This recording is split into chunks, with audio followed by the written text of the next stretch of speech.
Welcome to bitcoin world media, जहां हम करेंगे क्रिप्टो की बात आपके साथ। नमस्कार। आज हम एक काफी अहम मुद्दे पर बात कर रहे हैं। दिल्ली हाई कोर्ट ने हाल ही में वजीरेक्स को लेकर एक बड़ा आदेश दिया है। हाँ बिल्कुल, ये मामला आजकल काफी चर्चा में है, खासकर 6 अगस्त 2025 के दिल्ली हाई कोर्ट के ऑर्डर के बाद। अच्छा, क्या कहा कोर्ट ने? देखिए, जस्टिस सचिन दत्ता की कोर्ट ने वजीरेक्स की जो सिंगापुर वाली पेरेंट कंपनी है ZIPTLT, उसको कुछ अहम कागज जमा करने को कहा है। वो कौन से कागज? जरूर कुछ खास होगा। हाँ, कोर्ट ने 2 मेन चीजें मांगी है। एक तो वो ओरिजिनल अग्रीमेंट जो वजीरेक्स और बाइनेंस के बीच हुआ था, जिसके बारे में काफी कंफ्यूजन है। और दूसरा, वजीरेक्स का पूरा रीस्ट्रक्चरिंग प्लान, मतलब कंपनी को दोबारा खड़ा करने का जो प्लान है, और ये सब 1 हफ्ते के अंदर देना है। 1 हफ्ता? काफी जल्दी। अच्छा, ये मामला उठा कहां से? मतलब इसकी शुरुआत कहां से हुई? सुनने में आया था कि पिछले साल जुलाई 2024 में कोई बड़ा साइबर अटैक हुआ था। सही पकड़ा। वो करीब $235 मिलियन का साइबर हमला था, और उसी ने वजीरेक्स की कमर तोड़ दी थी एक तरह से। बहुत बड़ा फाइनेंशियल लॉस हुआ। ओह! और उसके बाद ही कंपनी के फाइनेंस और कामकाज में गड़बड़ियों की बातें सामने आने लगीं। फिर दिसंबर 2024 में एडवोकेट जयवीर बेंज ने एक याचिका डाली और मामला कोर्ट पहुंच गया। और इसमें ये वजीरेक्स और बाइनेंस वाला एंगल भी तो है। 2019 में तो खूब खबरें थी कि बाइनेंस ने वजीरेक्स को खरीद लिया है। हाँ, यही तो सबसे दिलचस्प बात है। बाइनेंस अब साफ मना कर रहा है। उनका कहना है कि उन्होंने वजीरेक्स को कभी खरीदा ही नहीं, मतलब वो डील कभी पूरी हुई ही नहीं, और ना ही उनका वजीरेक्स पर कोई कंट्रोल था। क्या बात कर रही हैं? पहले खरीदना फिर मना करना? हाँ, और दूसरी तरफ वजीरेक्स पर ये इल्जाम है कि वो इस डील की सच्चाई छुपा रहा है। इससे ये साफ नहीं हो पा रहा कि आखिर कंपनी का मालिक कौन है। ये तो बड़ी गड़बड़ है। मतलब ग्राहकों के पैसे की जिम्मेदारी कौन लेगा फिर? बिल्कुल, यही सबसे बड़ा सवाल है। रेगुलेटरी नजरिए से भी ये बहुत जरूरी है कि पता चले कौन जिम्मेदार है। तो इसी कंफ्यूजन और पैसों की तंगी से निकलने के लिए रीस्ट्रक्चरिंग प्लान लाया गया। हाँ, कंपनी ने अपने लेनदारों, मतलब जिनसे पैसा लिया है, उनके साथ मिलकर ये रीस्ट्रक्चरिंग प्रोसेस शुरू किया। सिंगापुर कोर्ट में पहली कोशिश नाकाम रही थी। क्यों? क्योंकि बहुत ही कम, शायद सिर्फ 3.3% लेनदारों ने वोटिंग में हिस्सा लिया था।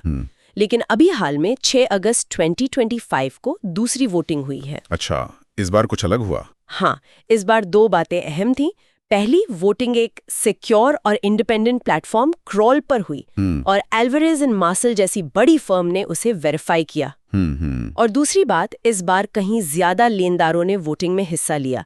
ये दिखाता है कि लेनदार अब इस प्रोसेस को लेकर ज्यादा सीरियस हैं। शायद उन्हें कोई हल निकलने की उम्मीद है। इन सब के बीच दिल्ली हाई कोर्ट ने सिर्फ वजीरेक्स से ही नहीं, बल्कि RBI और सेबी से भी कुछ पूछा है। जी हाँ, कोर्ट ने रिजर्व बैंक ऑफ इंडिया और securities and exchange of India यानी सेबी दोनों को नोटिस भेजा है। क्या पूछा उनसे? कोर्ट ने पूछा है कि भाई, आपने वजीरेक्स के मामले में अब तक क्या एक्शन लिया है, और ये भी जानना चाहा है कि भारत में क्रिप्टो एक्सचेंजों के लिए आपके पास क्या नियम कानून है, क्या फ्रेमवर्क है। मतलब ये मामला अब सिर्फ वजीरेक्स का नहीं रहा, ये पूरे क्रिप्टो रेगुलेशन से जुड़ गया है। बिल्कुल, ये भारत में क्रिप्टो के भविष्य के लिए काफी अहम हो सकता है। और लेनदार भी चुप नहीं बैठे हैं। वो एक स्पेशल इन्वेस्टिगेशन टीम SIT की मांग कर रहे हैं। हाँ, लेनदारों को लगता है कि ये मामला काफी पेचीदा है, इसमें साइबर क्राइम है, पैसों की गड़बड़ी की आशंका है, और इंटरनेशनल लिंक्स भी हो सकते हैं। इसलिए वो चाहते हैं कि एक ऐसी SIT बने जिसमें साइबर एक्सपर्ट, फाइनेंशियल फ्रॉड के एक्सपर्ट और इंटरनेशनल लॉ के जानकार हों, जो विदेशी एजेंसियों के साथ मिलकर इसकी तह तक जाएं। ये तो काफी गंभीर मांग है।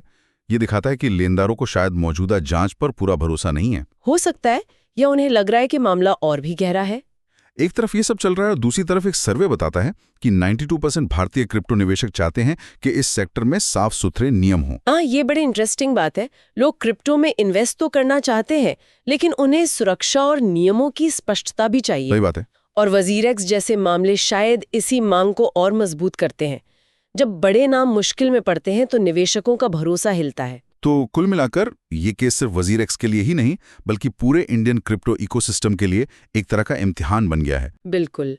अगली सुनवाई 26 अगस्त 2025 को है, जिसमें RBI अधिकारियों को भी हाजिर रहने को कहा गया है।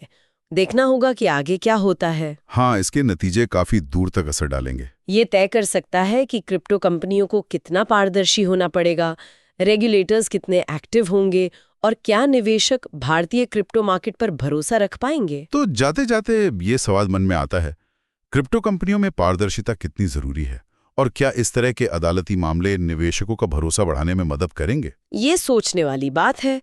क्या सख्ती इनोवेशन को रोकती है या लंबे समय में भरोसा बनाने के लिए जरूरी है? बिल्कुल। चलिए इस पर सोचते हैं। डेली न्यूज़ की जानकारी के लिए हमारे चैनल को सब्सक्राइब कर लें। जल्द ही मिलते हैं एक नए टॉपिक के साथ। धन्यवाद। धन्यवाद।